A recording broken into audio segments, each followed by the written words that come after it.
Hello there. Today we're gonna be doing another comparison since the first comparison I did alright. So I want to try again. Now today, if you see, we have the Snowspeeders. We're comparing two different Snowspeeders from two different people. This one's the official Lego 2014 one, and this one on the right is the Republic Bricks custom model one from his website, of course. Now let's just start off with prices and everything. I like that. Now these both are based off of Episode 5, Star Wars Empire Strikes Back. So let's just get that out of there. And the left Snowspeeder 2014 that retailed for $29.99, came with 3 minifigures and had 278 pieces.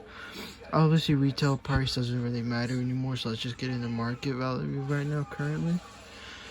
Used, you're about to find it for 45, and for a new copy it's around 72 or more, depends. And then for the right one, which is a Republic Bricks custom model, it'll retail you $31.54. It has 346 pieces. It includes its stand too, which I will show later in the video. It is designed by Rogue Mox. Yeah, let's start looking into these Snowspeeders now. Alright, so here's the 2014 model of the Snowspeeder. Here's an overview. Side view, front view. It's supposed to have a sticker here, but it's missing because when I bought this, it didn't come with stickers for that. Here's the right side. Here's the back. Has your hook. Here has the flaps. Here's the underbelly, has spring-loaded missiles. Here's what's connected to in order to hold the wings together. And here's the inside for both of the pilots. For the co-gunner, the gunner, and then the pilot. And let's take a look at the figures, and we'll take a look at play features too. Alrighty, so we got minifigures in here, so here's how they look. Side view, front view, and the back view. So here's how the pilots look like when they're inside. Ignore the resistance pilot, just don't have the other gunner that's supposed to come with the set, so I just had to put in resistance pilot, I guess. So it does use stickers as its control panels. Here's Luke's pilot area. It is supposed to have a stud shooter here in order for the grappling hook to work, but it does not. But you could use the grappling hook for the AT-AT, and you can use this mechanism to put it back, get the hook back, just like that. And the spring-loaded shooters, you don't know what they do by now. It's obvious. And as far as that, well, flaps can flap on the top, and that's pretty much it. Sorry for that. Now let's take a look at the Republic Bricks Snowspeeder. Alright, so here we are with the Republic Bricks Snowspeeder right here. Here's the side view. No stickers used, so there's absolutely no stickers. Here's the cannon. Here's the frontal view. It's actually quite interesting how it uses these 1x2 angled curves in order to achieve the little curves this on the Snowspeeder. I will put an image up on the screen so you can see what I talk about when talking about with this. Here's the side. Here's the cannon. Here's the back. This is supposed to act like the wire, but it does not have any ropes or any grapples. It does not have the top, so it doesn't have the flaps. Here's the back, smooth. Here's the under. Obviously nothing too special. Here's the window. This connection is super weak, so you are gonna have to hold on these two parts. Let me take this out. You can see what I mean. Falls really easily. It's really hard to open it. Here's the inside. That's a gunner's seat with control panels. Here's the front part with, of course, another control panel. They use instead of it using one piece as the other Snowspeeder, it uses multiple pieces in order to achieve the orange look on it. And then it does use, in order to achieve the top view like this, it does use a piece. You can see how it fell so easily. So that's obviously a really big issue with this design, is because it makes this has a weak connection. God, this is a mess. Alright, so there we are. If I'm able to get it right. Alright, there we go.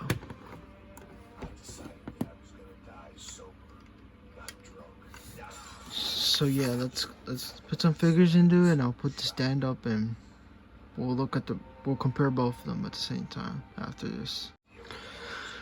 Alright, so we got a minifigure in there. I wasn't able to get two minifigures in there, sadly, due to the top design of this being able to fall off really easily, because there's no way of fitting the gunner into the back. So that's one thing I'm already getting criticized for, is the lack of space for the minifigures. But I guess since this is a custom set that's meant to be more display, that is understandable ultimately. So I'll let that slide, I guess. So here's a display stand, if you're wondering. Does its job. It does wobble. You could put it in different positions, I think. Yep, you could. Definitely. The wings could like go like sitting, and whenever you want to, you can just put them down just like that. Here it is. This isn't really anything too special, but it does make for a good display piece, and it does achieve a somewhat accuracy with the actual airspeeder compared to the Lego version. Here it is, and yeah, I think this is it. Now let's take a look at them both together, side by side. Alrighty, so here's both Snowspeeders side by side. You could tell like this one achieves a lot more accuracy than this one. This one's of course meant to strive for kids play more than this, which is meant more for an adults or teenagers, more like it, because it more resembles accuracy better. So here, what I'm going to do is we're gonna look at them from the top. You could see. All right, let's see if I can get on the camera. God, I can't really get on the camera too well, but I'm starting to all the way from the top, and you can see how like this. Probably Bricks model is definitely way shorter than almost everything. You can see how shorter it is. This is because this one achieves a lot more of the accuracy. This one's meant to achieve more play features, and you can especially tell by the windows, because this is like an X-wing basically. X-wing window, while this one has like two pieces for the windows. And it's brick built, and so then it mostly achieves the accuracy just like that. But that's the issue of opening. Well, this one you can just open it smoothly. This one will break on you if I'm even able to get it out. You see? You'll be better off just breaking the whole thing. Breaking it apart just like that. And then putting it back just like this. Does do the job well for achieving the accuracy on the airspeeder compared to this one. But I do like the easiness of opening it. This one struggles. Here's a frontal view. You can see I like the angle. That angle that I talk about is achieved here, while this one is kind of struggling to achieve that angle. Here's your backs. This one has your grapples. Your grappling hook for your AT-AT. This one, of course, the side rail has a little gun. Here's the back. On the under back, this one has spring load shooters. This one does not. Here's your side view. This one uses stickers for details. This one does not have a sticker for the detail. This one has your flap, the airspeeder. This one does not. Here's the Canon builds. This one's more fat, while this one is a little bit more like accurate and skinnier. But it does split, so it does split all the way over here, so it doesn't connect together.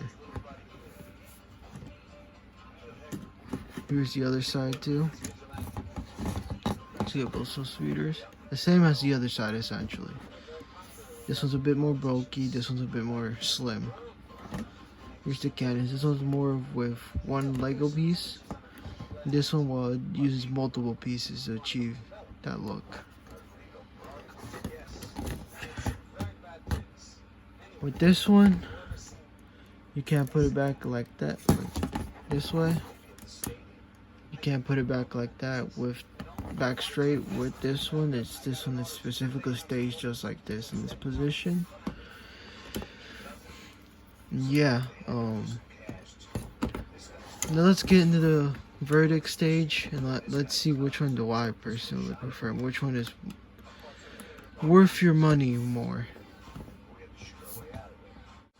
Alright, so here we are into the verdict of the set.